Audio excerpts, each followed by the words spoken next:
All right, today we are diving into Katherine Mansfield's incredible short story, The Garden Party.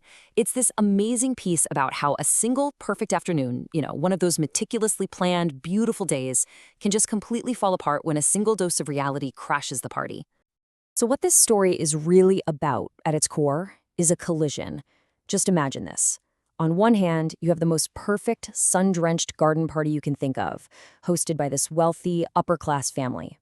And then, on the other hand, literally just down the hill, there's the sudden, grim reality of a tragic death. And pretty much the entire story happens in that space between these two worlds. Okay, so first up, a world of illusion, the Sheridan's perfect day. Let's really step into their world for a minute. We're talking about a family living in this bubble of immense privilege, right? It's all carefully built to keep any of life's harsh realities locked safely outside the garden gate. And Mansfield just plunges us right into this manufactured perfection.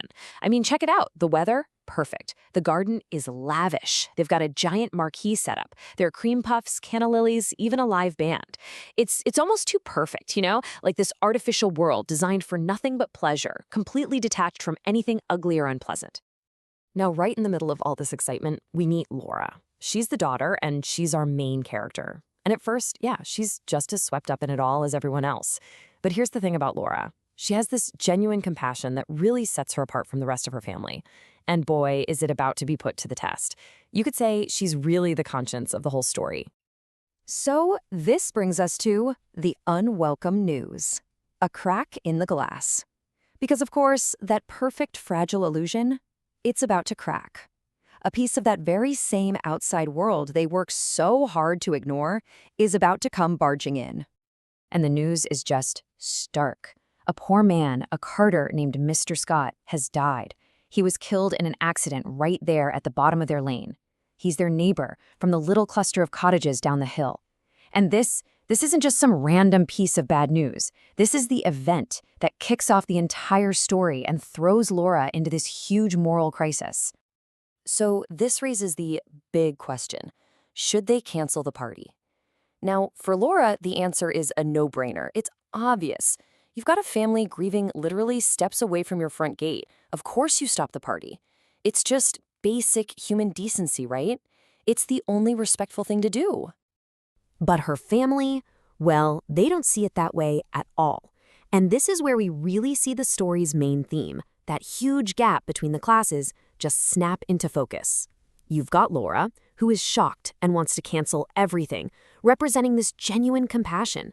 Then there's her mother, Mrs. Sheridan, who's totally dismissive. She's way more worried about the party. And her sister, Josiah, is even colder. She actually calls Laura's sympathy extravagant. Can you believe that? It just shows that for them, the lives and, well, the deaths of poor people are just not their problem.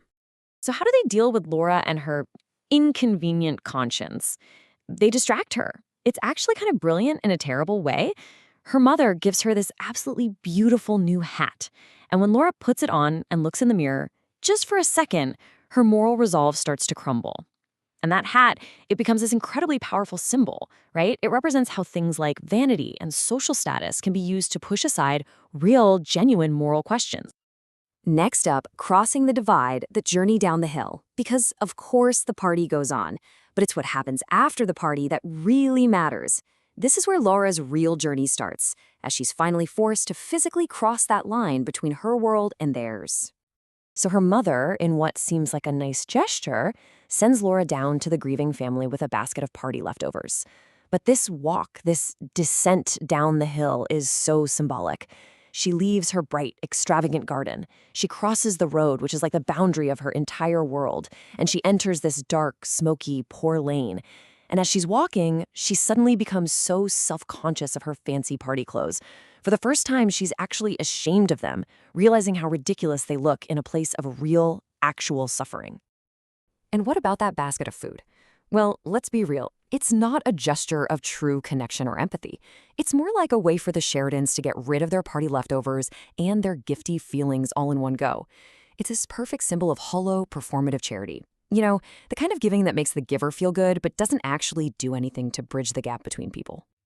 Okay, now we get to the heart of it, the face of reality, a profound epiphany. Because once she's inside that small cottage, Laura finally comes face to face with the reality her family works so hard to ignore.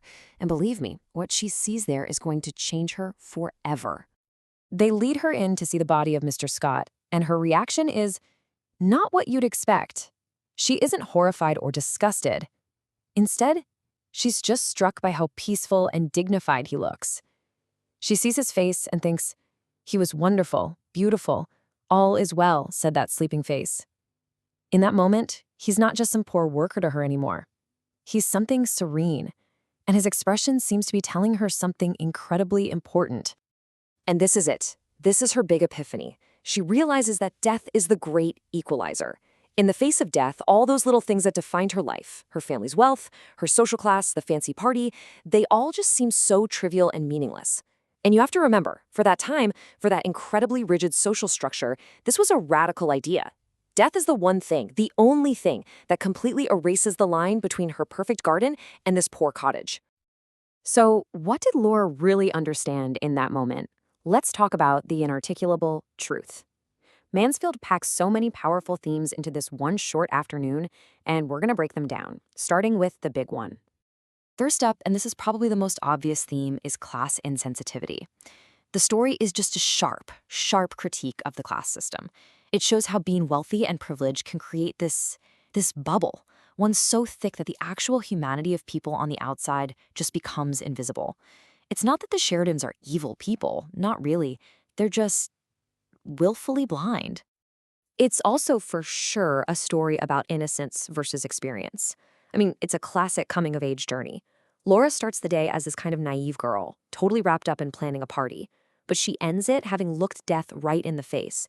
And she walks away with a much more complicated and, honestly, a much more difficult understanding of how the world actually works. And finally, there's this powerful theme of illusion versus reality. The whole story is built on this contrast. The garden party, with all its flowers and music, that's the beautiful, fragile illusion. But the silent, peaceful body of Mr. Scott in that dark little cottage, that's the reality.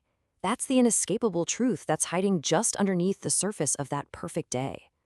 And this brings us back to why her realization is inarticulable, why she can't put it into words.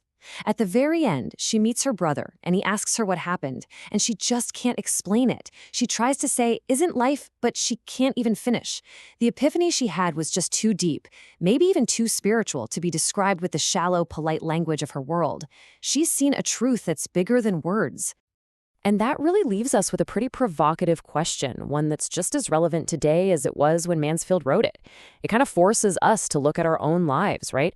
And to ask ourselves, what are our garden parties? What are the beautiful, distracting things in our own lives that keep us from seeing the reality that might be happening just down the lane, just outside our own gates? It's definitely something to think about.